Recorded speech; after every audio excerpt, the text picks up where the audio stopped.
Bismillahirrahmanirrahim. Elhamdülillahi Rabbil alemin. Bari'il halâigil ezma'in. Ve salatu ve selamu ala seyyidina ve nebiyyina. Ve habibi gulubina ve habibi gulubil alemin. Ebil Qasimi Muhammed. Ve alihi teyyibine tahir. Ve lanetullahi ala a'daihim ezma'in. Minel ana ila yevmiddin. Amma ba'd. Fekâlel hakim fi muhkemil kitabihil kerim. Bismillahirrahmanirrahim. Ve kulle şeyin indehu bi miqdar.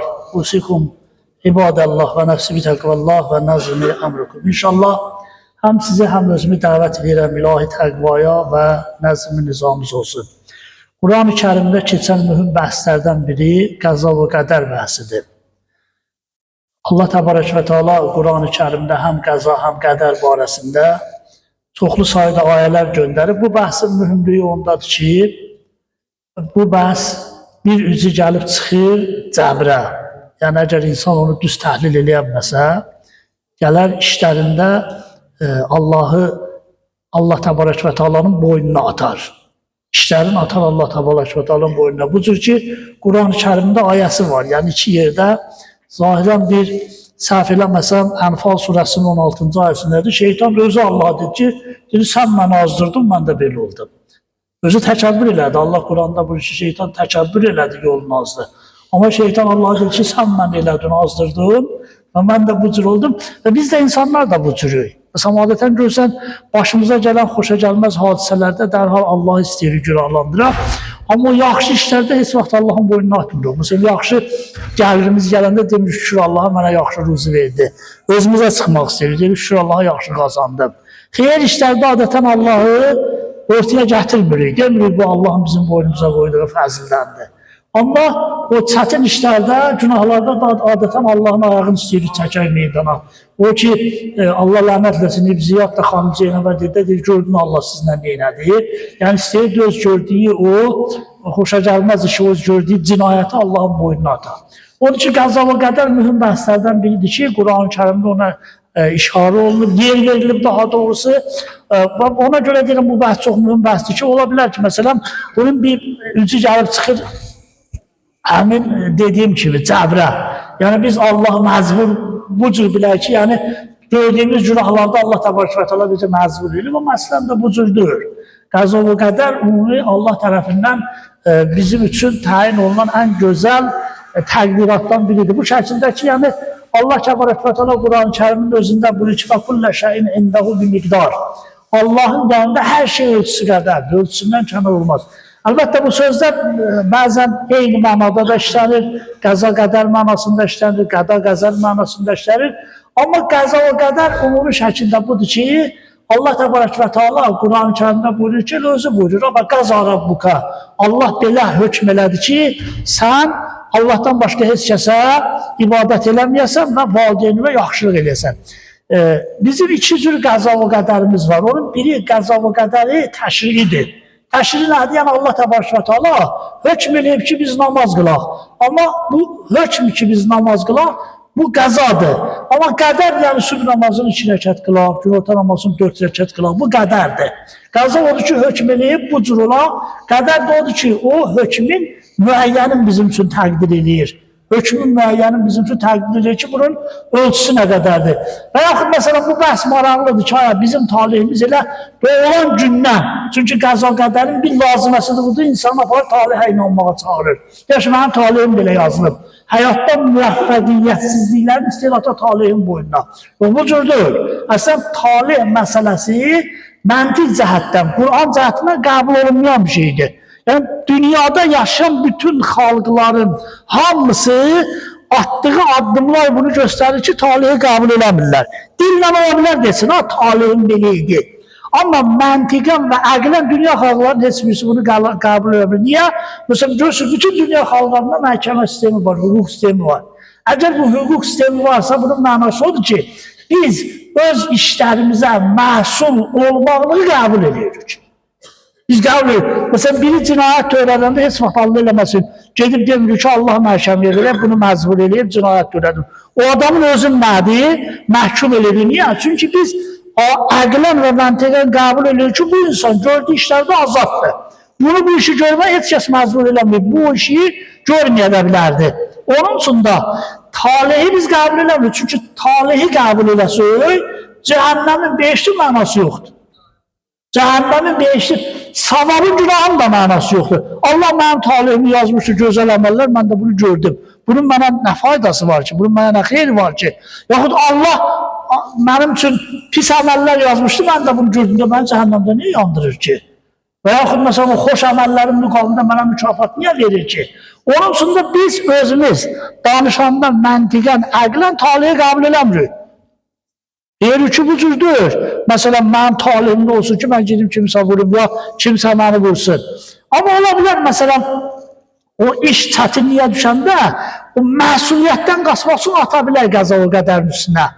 Ata bilər onun üstünə. Amma qəza mənası budur ki, yəni Allah təbarək və teala bizim üçün bəzi şeyləri şərən bizim üçün vacib eləyib və buna deyərlər, bu hökmə deyərlər qəza.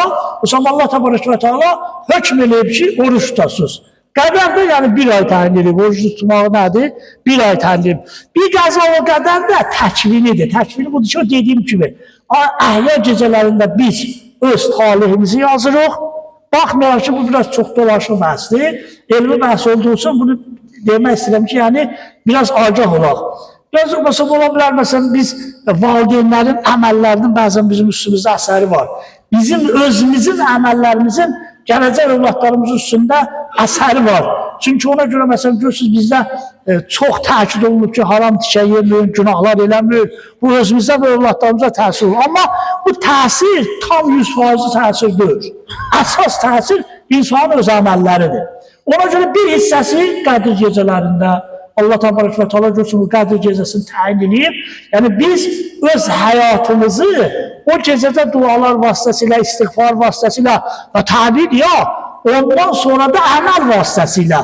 Yəni, Allah təbarək və teala Quran-ı Kərimdə buyurur ki, Quran-ı Kərimdə elə bir varlıq yoxdur ki, tərpənsin, onun ruzusu Allahın boynunda olmasın. Bu hökmdür, qəzadır. Allah deyir ki, əsən insan tərpənirsə nədir? Onun yeməyi, onun boyundan qadına bir dastan düşdü, onu deyim, ondan sonra qaydar olmazsa. Məşhur ariflərdən biri Ayətullah Bafiqi, Allah rəhmət eləsin, çox böyük alimlərdən, şəxsiyyətlərdən biridir. Bir iş görmüşdü, bunu aparıb atmışlar zindana. Bir iş görmüşdü, bunu aparıb atmışlar zindana. Bu zindanda da söyle yemirdi. Yemirdi, heç nə yemirdi. Bir gün parmağını tərpətdi, ayaq parmağını. Tərpədəndən sonra bu ayağını oxudu. Yoxdur məgər bir dənə tərpənən, onun ruzusu Allahın boynunadır. Dedim, Allah görürsən də ayağımı tərpədirəm. Ruzum sənin boynunadır. Yazırlar özü deyirlər, bunu demişim, gördüm, qapını döydülər. Mənə dedilər ki, sənə yemək gətiriblər. Bildim ki, bu yemək hardandı, yedim. Zahirən onu İmam Zaman lütf eləmişdi ona, deyir, yedim. Öləndə deyir, o bərk ağlayırdı. Ayətullah Bafiqi nəql edirlər, öləndə yaman ağlayırdı. Dedilər ki, axı, səni biz müqəddəs adam tanıyırıq. Paş bir adamsan, sən niyə belə ağlayırsan? Dedi, o ki, o ayağımı tərpətdim, yemək istədim, Allahdan mənə gətirdilər. O yanıma düşəndə ağlayıram ki, qiyamətdə Allah mənə deyəcək, qarın qulu, 200 gündə az qalanlarını aləni vurdum bir-birinə. Onun üçün narahatam.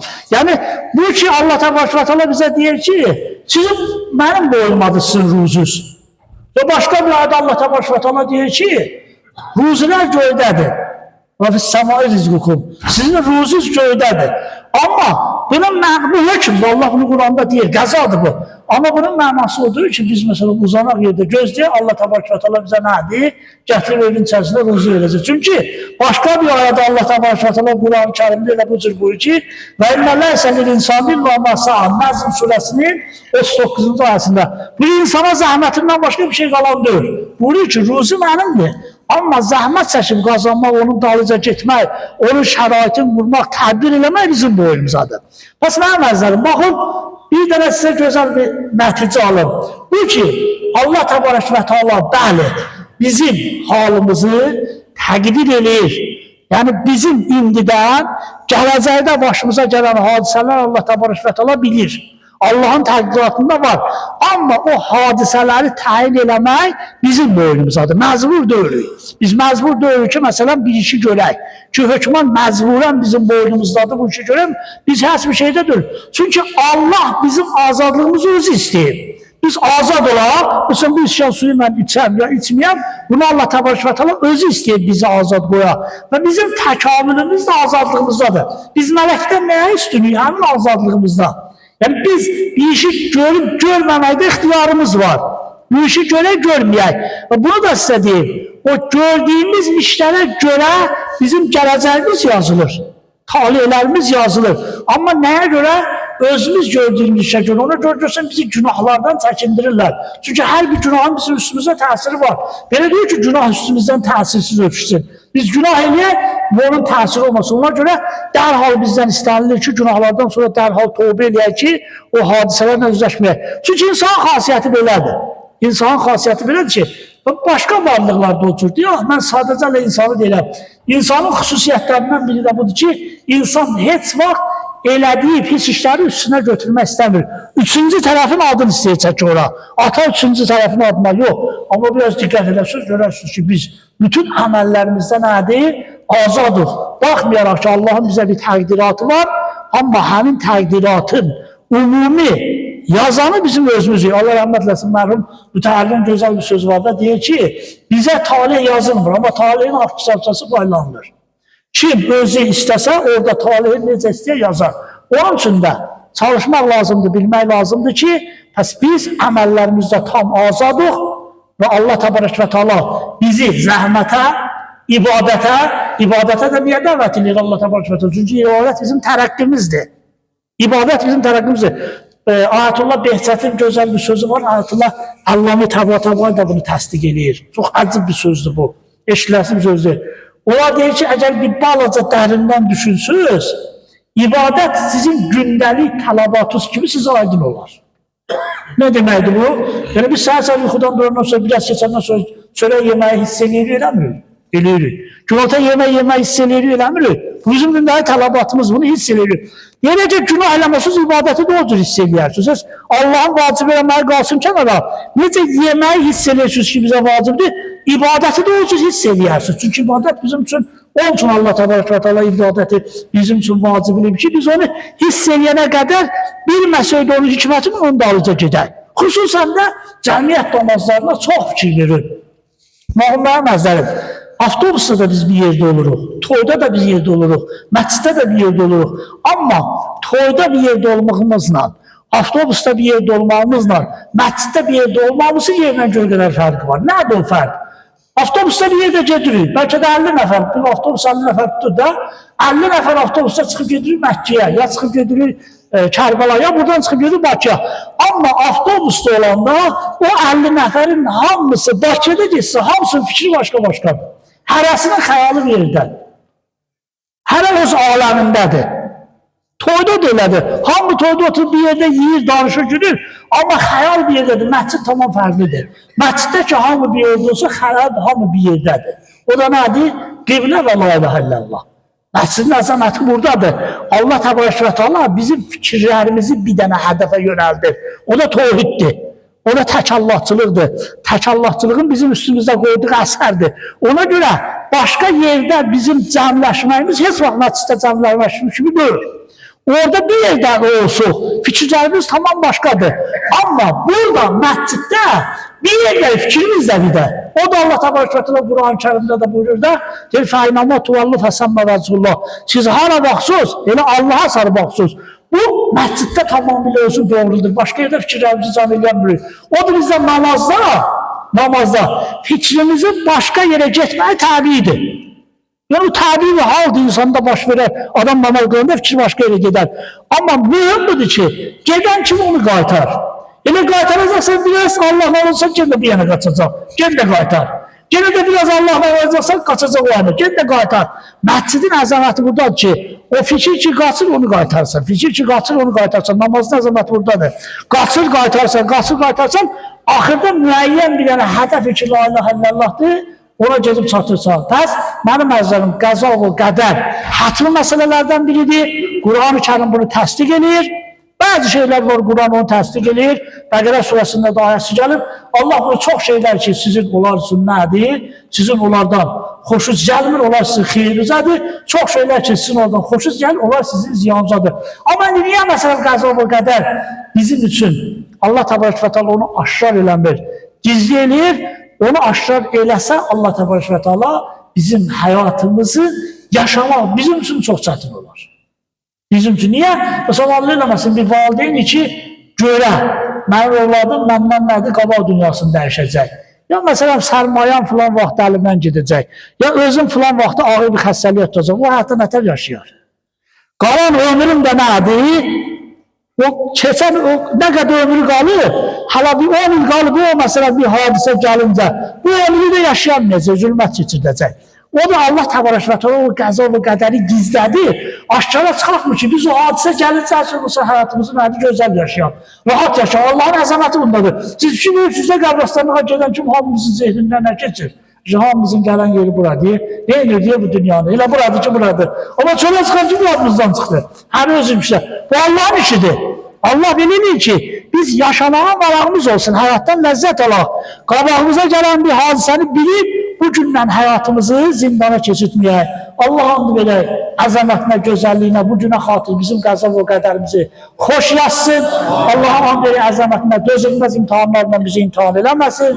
Axir aqibətimiz bir xeyirləsin. Dünya və axirət bizi əhl-i beytdən ayrı salmasın. Allah müsəlmanların vəhdətini bərqərarlasın. Allah hamd verək, əzəmətinə bizim dinimizdə, məzhəbimizdə bizə müsibət göstərməsin. Allah müsəlmanların düşmənləri məhv nabud eləsin. Allah zamanı zuhurun təzirləsin. Allah şəhidlərimizi qərib rəhmət eləsin. Qazilərimizə, əskərlərimizə şəfa versin. Ürəyindən əməliyyat olan qardaşlar var, iltimas dua istədilər. Allah onların hamısına şəfa versin. Və umuru möminə dua istədilər. Allah cəmi xəstələrə, xüsusən mövdi nəzər xəstələrlə şəfa acilət ailəsi. Esselamu aleykum və rəhmətullahi və bərəkatuhu. Bismillahirrahmanirrahim. İbadallah və nəfsi təqvallah və nəzimdən. İnşallah həm sizi, həm özümü dəvət edirəm ilahi təqvaya və işlərinizdən nəzim nizamız olsun. Həşr surəsinin 18-ci ayəsini oxuyacaq məhzərcə. Allah bu cür buyurur ki, ya eyyuhəllezine amanu, ey iman gətirənlər. Yəni bizə müraciət edir. Böyük əxlaq alimləri umumən bu sözü eşidəndə, yəni Quran qulaq asanda, eşidəndə ki, bu ayə gələndə ya eyyuhəllezine amanu, ey iman gətir, onlar deyərmişlər, ləbbeyk Allahumma ləbbeyk. Deyərmişlər, salam olsun Allah, eşidirik, salam olsun sənə. Ki, həqiqi mənada da biri Quran oxuyur, deyir iman gətirənlər. Biz də iman gətirən isə deyək də, ləbbeyk Allah eşitdi və salam olsun sənə. Bu özü bir agahlıqdır insan, Allahın səsinə səs verir. O da Quran-ı Kərimdə özü deyir, Quran oxuyanda hökman sükut edir. Niyə? Allahın dediyi sözləri eşidin, bilin orada Allah sizə nə deyir. Çox mühümdür bu. Burada görürsünüz Allah bizə deyir, və siz ki, bugün bura cəm olursunuz, sizə deyir, bizə deyir. Deyir, ey iman gətirənlər, ittəqullah, Allahdan çəkinin, pəhrizkar olun. Vəl tənzur nəfsun müqəddəmət liğədin. Bir baxın özünüzə, sabaha nə göndərirsiniz? Vəl tənzur, baxın özünüzə, vəl tənzur nəfsun, yəni baxın özünüzə, müqəddəmət, nə göndərirsiniz liğədin sabah üçün. Çox mühüm bir sözdür ya, Allah deyir ki, bir baxın günün sabah üçün nə göndərirsiniz. Moğlavi Məsnəvidə bir gözəl dastan deyir. Ulan həm dünyanın hikmətini başa düşmək üçün, həm bu ayı üçün dastan çox eşitləsi dastandır. Bir nəfər bir torpaq götürür, özü üçün bir yaxşı ev tikir. Gözəl bir dənə ev tikir. Düzəldir, təmir edir, hər bir şey düzəldir. İçinə köçmək istəyəndə şəhərbaniyə, şəhərdar, şəhər siviti gəlir, deyir ki, sən bu evə girənməzsin. Niyə? Bu qədər həvəslə, zəhmətlə ev tikmişəm, niyə gətirəmsən? Deyir, valla sənədi düzdür. Torpaq səhv verilib sənə, başqasınındır. Sən orada nədir? Səhv torpaq. Bu özünü öldürür. Nə danışsan? Mən bu qədər zəhmət çəkdim, bu qədər tikdim. Deyir, yox, sənə düzdür. Sən bura köçənməzsən. Bura sənə icazə yoxdur. Onlar bu dastanı nəyə deyir? Deyir, bax, dünya bu cür. Tikəcəksən, quracaqsan, yaşadacaqsan, içinə girib oturanda, ayağı uzanda gələcək, sənlik deyir, bura səhv düşür. Orada ki, tikməliydi, orada tikməyibsən. Burada nə tikibsən? Burada çıxıb gedəcəksən sən. Bunun mənası odur, biz tikməyə, yaşamaya, yaratmaya. Sadəcə başa salmaq istəyir ki, bax, əzizim, villa tikirsən, ev tikirsən, bil, ünvanı səhv salıbsan. Əbədilik oradadır. Bunu keçinmək üçündür, bu keçinməyi nəzərə al. Yaxşı yaşa, rahat yaşa.